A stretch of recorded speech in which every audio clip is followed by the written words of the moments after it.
Summer vacations. Everyone enjoys them, but to Louis Blair, Rockbridge baths along the banks of the Hayes Creek were among some of the best memories of his childhood.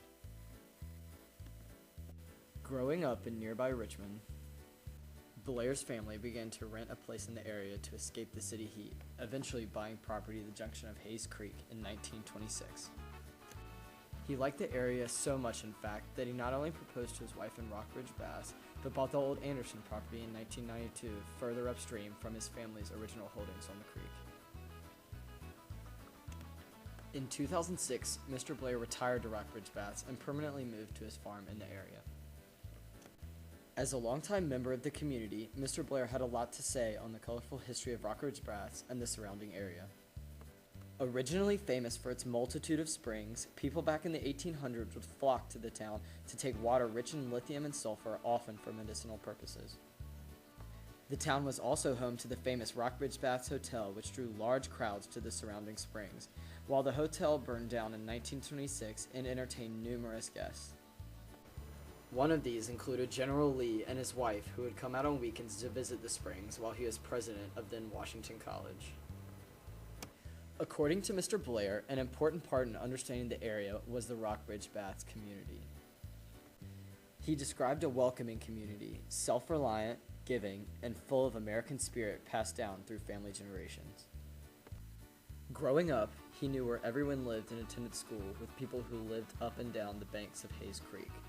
Through the interview, it quickly became clear that his history of the watershed was as much about people as it was the land. When asked about his feelings towards Hayes Creek watershed, Blair had one simple word: appreciative. He described the community's strong sense of pride in the area and tie to the land, as well as their desire to not want to see their properties changed or sold for development purposes. Mr. Blair did note that over the past few decades, there has been a significant change in the way the land is used and a difference in how the community farms. Once dominated by small agriculture and featuring a variety of crops, the area has seen a shift to cattle dominance and poultry as a means of sustenance. Mr. Blair mentioned potential problems with this as he pointed out concerns of litter runoff from the turkey houses near his property. When asked whether this part of the stream had been tested for water quality, he shared how surprised and disappointed he was at the results. In regards to the cattle, the Blairs fenced their own property on the creek with state subsidization that helped cover 3/4 of the cost. While this was not a necessity, Mr. Blair shared that it was his hope that new laws would be implemented that required new landowners to protect their lands once it transferred hands. While talking about the Hayes Creek and water quality, our conversation shifted to the Chesapeake Bay, its health, and whether or not Mr. Blair saw himself as a member of its watershed.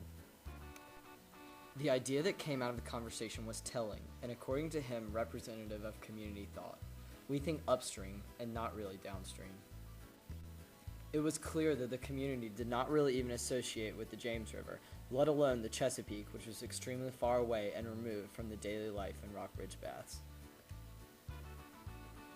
After sitting down with Mr. Blair and listening to the history of the town, community, and watershed, I felt a sense of connection to the area, understanding what it must have been like to grow up on the banks of Hayes Creek. Whether playing in the creek during the summer or working in the beautiful countryside, Rockbridge Baths has had a rich existence that will surely continue on into the future.